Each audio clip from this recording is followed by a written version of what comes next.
Happy Taco Tuesday on the Seattle Mike Show.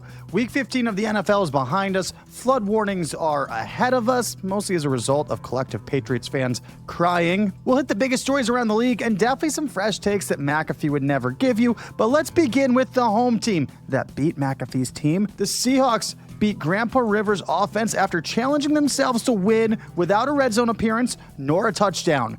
They came into the game saying, we don't need any of those against Grandpa Phil. The Colts probably should have signed Grandma Jamie Lee Curtis instead of Grandpa Phillip Rivers, because then maybe they could have beat Jason Myers, who went 6 for 6 to beat the Colts. This ugly win of a game is probably the best thing that could have happened to the Seahawks ahead of their winner-take-lead game against the Rams this Thursday. You love ugly wins ahead of must-win or high-stakes games because nobody in Seattle feels good about barely beating Grandpa Rivers. We'll take the win, keeps us tied with the Rams and ahead of the 49ers, but it's humbling because it's ugly. Because we should have done better. The humbling experience will hopefully be enough for the Seahawks to lock the fuck in. Beating the Rams on Thursday isn't just for the NFC West, but it's for the NFC best.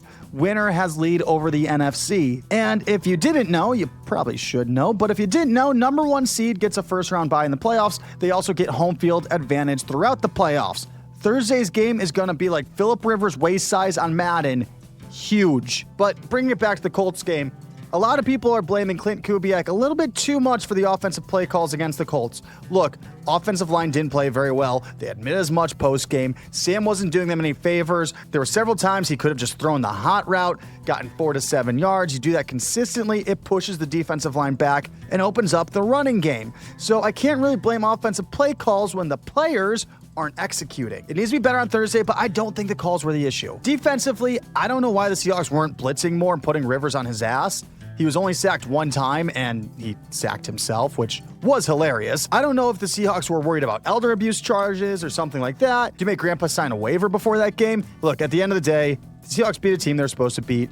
Go Hawks. The biggest story of the week is a non-story. It's an anti-story. The biggest story of the week is that the Chiefs are out of the playoffs. I call it a non-story because it's a story about what's not going to happen. I get it. The last time that Peyton Manning, Tom Brady, or Patrick Mahomes weren't in the playoffs was 1998. Bill Clinton was banging Monica Lewinsky the last time one of those 3 quarterbacks missed the playoffs. So it's been a long time. I get why it's a big deal. I get that it's a big deal that the Chiefs are missing the playoffs for the first time since 2014. Having said that, I'm more interested in the what's next story tied to the non-story. Does Taylor Swift's boyfriend become a stay-at-home cat dad? I mean, he probably should. He's got one of the top podcasts making him millions of dollars. He's engaged to a billionaire. He's a fraction of what he used to be, and he's engaged to a billionaire.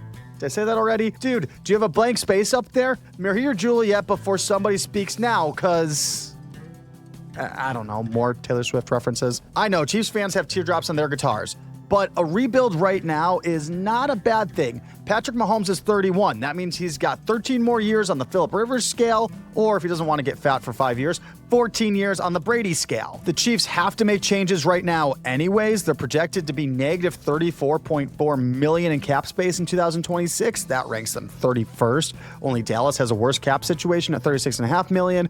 So look, I guess what I'm saying is, Chiefs fans, don't worry. It's going to suck next year, too. We've had some laughs, but let's talk about something important this time of the year, because as much as it's a time of joy and being with friends and family and enjoying the holidays and looking forward to the playoffs, it's also a time to think about those with struggles, financial struggles, addiction, and something a lot of men struggle with: premature explosions. Because the Patriots went up 21-0. Fans started talking a big game, and by the end of it, they're rolling over like, I'm so sorry. I swear, this never happens. Just give me 20 minutes and a little blue pill. But my God, my Twitter feed was like a premature explosion porn site as every Patriots fan just started letting out all the joy to the world way too early. Thank you, John Gruden, for setting everyone straight on Good Morning Barstool. The shred of the week, for everybody out there listening, it goes to a guy named Dave Portnoy. Mm-hmm. It's these fans that go on, they're irresponsible social media people. They get a lead in a game. It's like a guy taunting Mike Tyson because he hit him in the first round with the glancing blow. And then he proceeds to get knocked out cold in about the third round. It's like a pregame rant. They're up 21-0, and he just unleashes on the world. Sure, Patriots won the first half 24-7. That's good. The Bills won the second half 28-7. That's better. Looking ahead, while the AFC East torch is up for grabs, and the Patriots are the closest to grabbing it, and they could be reaching to take their division back. For a long time, this was the Patriots' division. The Bills took it from them in 2019 and haven't given it back yet. But also, there's still a chance the Bills win the AFC East. Let me explain. The Bills' remaining schedule is Browns, Eagles, Jets. If they go 3-0, and I don't think it's crazy for that to happen, the Eagles game is in Buffalo, that would make the Bills 13-4 when all is said and done. The Patriots' remaining schedule is at Ravens, at Jets, home for the Dolphins. If the Ravens beat the Patriots on Sunday night, which they're in a fight for their own division right now, so they're not letting off the gas, then the Patriots have 2 division opponents left after that. And let's not discount how division games can go. Division games are like when Lex Luthor cloned Superman. It's hard to beat someone that knows you as well as you know yourself. Actually, there's a lot of movies where that happens. Gemini Man, Looper, Avengers Endgame. Are there no original ideas left? If the Patriots lose to the Ravens on Sunday and then lose to either the Jets or the Dolphins, both of whom would love to play spoilers, and the Bills win their remaining games, which are slightly easier, Bills win the AFC East. Bottom line, the Bills haven't handed off the AFC East torch yet. According to NFL.com, the Patriots have a 64% chance to win the AFC East. So yeah, it's much better to be the Patriots right now. But the Bills still have a 36% chance, and I wouldn't rule them out just yet. Looking ahead, I want to talk about how bad the NFL screwed up the flex schedule. So the NFL has the ability to flex certain games into certain spots. In Week 16, there are 2 Saturday games, both on Fox, and then you also get your typical Thursday, Sunday, Monday games. Sunday at 10 a.m., we have Panthers versus Buccaneers. AFC South is between those 2 teams, both sitting at 7-7. Why the hell is that a 10 a.m. Pacific game? Nobody wants to watch Eagles versus Commies on Saturday at 2. We'd much rather watch a mano-a-mano division fight followed by another mano-a-mano division fight, Packers versus Bears. That should be good. We'd much rather watch division fights. By the way, all of these games are on Fox, so you could have flexed any one of them. Nobody outside of Philly gives a shit about the Eagles versus Commanders game. Hell, the Commanders don't care about the Eagles versus Commanders game. They already announced they're sitting Jaden Daniels the rest of the year. Not to mention, haven't we gotten enough super boring Eagles games this year? This is what the Eagles have done in primetime TV this year. They had the Cowboys for the season opener. Jalen Hurts threw for 162 yards. Whoop-de-doo. They were blown out by the Giants on Thursday Night Football. They won 10-7 against the Packers on Monday Night Football. YouTube TV customers didn't get that game. They were spared.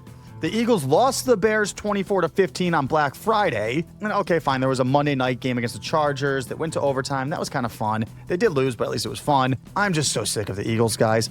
We get them every week. Give us Buccaneers versus Panthers, or another Fox game, Jaguars versus Broncos.